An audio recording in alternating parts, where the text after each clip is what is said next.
Соф, сядь, пожалуйста. Сядь. Васек, он забрался под тумбочку,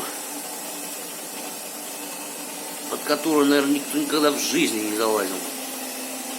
Сейчас елку свалит. Свалит елку или нет?